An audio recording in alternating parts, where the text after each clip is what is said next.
నేను ఒక రెండు విషయాలు మాత్రం చెప్పదలుచుకున్నా. 25 సంవత్సరాల క్రితం మేము విద్యా సంస్థలు స్థాపించినాం. 25 సంవత్సరాల నుంచి వెళ్ళి అనేక ప్రభుత్వాలు, ఆనాడు తెలుగుదేశం ప్రభుత్వం, కాంగ్రెస్ ప్రభుత్వం, టీఆర్ఎస్ ప్రభుత్వం, మరలా ఇవాళ ప్రభుత్వాల్లో కూడా ఇబ్బందులు ఉంటే ఉండొచ్చు.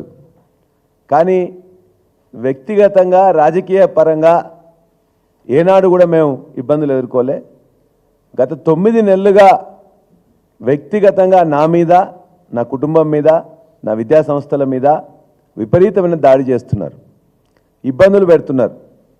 రోజు పొద్దున్నే ఒక రెవెన్యూ కానీ, లేకపోతే ఇరిగేషన్ కానీ, లేకపోతే విజిలెన్స్ కానీ, లేకపోతే ఎన్ఫోర్స్మెంట్ వాళ్ళు కానీ, ఇంటెలిజెన్స్ వాళ్ళు కానీ, పోలీస్ వాళ్ళు కానీ ఏదో దాంతో వస్తారు బెదిరించడం. అది వేరే వాళ్ళు ఎవరో కంప్లైంట్ ఇచ్చిందని చెప్పేసి, కంప్లైంట్ ఇస్తే ఇవ్వండి అంటే లేదు, ఓరల్గా ఉందంటారు. మేము కంప్లైంట్ ఇట్లా ఇబ్బంది పెడుతుందని చెప్పేసి మేము కంప్లైంట్ ఇస్తే పోలీస్ స్టేషన్లో తీసుకోరు. ఇతరులు కంప్లైంట్ చేస్తున్నారని చెప్పేసి మా దగ్గరికి మాత్రం వచ్చి ఇబ్బంది పెడుతుంటారు. కాబట్టి 9 నెలల్లో నా మీద కానీ, నా విద్యా సంస్థల మీద కానీ జరిగిన దాడి 25 సంవత్సరాలు ఎప్పుడు జరగలే. ఇది సరైనది కాదని చెప్పి నేను భావిస్తున్నా. ఇవాళ విద్యా సంస్థలు బాగుంటే, విద్యార్థులకు సేవ అందుతే, మంచి క్వాలిటీ ఎడ్యుకేషన్ ఉంటే వస్తారు తప్ప ఇవాళ బీఆర్ఎస్ పార్టీ అనో పల్లరాజేశ్వరరెడ్డి అనో ఎవరు చేరరు. ఇవాళ రాష్ట్రంలో NIRFలో 5వ ర్యాంకులో వచ్చిందంటే అక్కడున్న క్వాలిటీ ఎడ్యుకేషన్ ఇస్తున్నాం కాబట్టి వచ్చింది తప్ప మరొకటి కాదు. ఇవాళ మెడికల్ కాలేజీ కూల్స్తామని చెప్పేసి ఏదైతే వాళ్ళు ప్రయత్నం చేస్తున్నారో దానికి సంబంధించిన నీటిపారుదల శాఖ, రెవెన్యూ శాఖ, కలెక్టర్ గారు, HMDA గారు అందరూ పర్మిషన్లు ఇచ్చిన తర్వాతనే ఆ యొక్క భవన నిర్మాణాలు చేపట్టినాం. అది కంప్లీట్ అయింది. ఇవాళ నీటిపారుదల శాఖ వాళ్ళే మాకు ఇచ్చారు. ఆ నీటిపారుదల శాఖ వాళ్ళు వచ్చి నిన్న కేసు పెట్టారు. ఆ కేసులో వాళ్ళు ఎక్కడ కూడా ఏం చెప్పలే.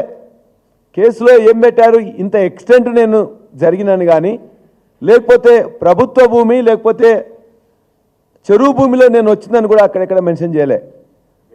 అనురాగ్ ఇన్స్టిట్యూషన్స్ బఫర్ జోన్లోకి వచ్చినాయి అని చెప్పి చెప్తున్నారు.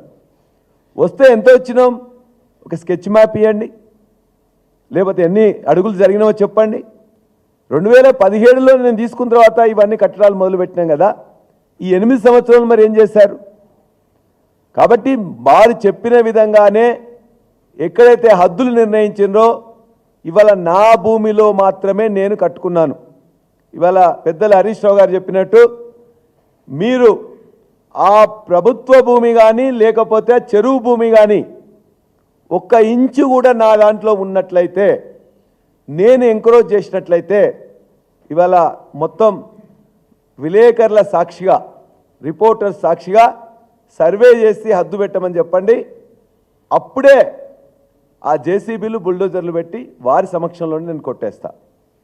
ఏదన్నా వారికి ఇవాళ డిక్లేర్ చేసినట్లయితే వాళ్ళు ఒక సర్వే చేసి అది నోటిఫై చేసి దాని ప్రకారం నేను జరిగినా అని చెప్పేసి ఒక అధికార పత్రంగా వారి దగ్గర ఏమన్నా ఉన్నట్లయితే దాని ప్రకారం ఖచ్చితంగా నేను ఎంత జరిగితే, ఎక్కడ జరిగినా, ఏమున్నా కూడా అది మెడికల్ కాలేజ్ అయినా, హాస్పిటల్ అయినా దాన్ని 5 నిమిషాల్లో 10 నిమిషాల్లో నేను టైం నాకు ఇచ్చినట్టయితే ఖాళీ చేయించి నేను కొట్టేస్తా.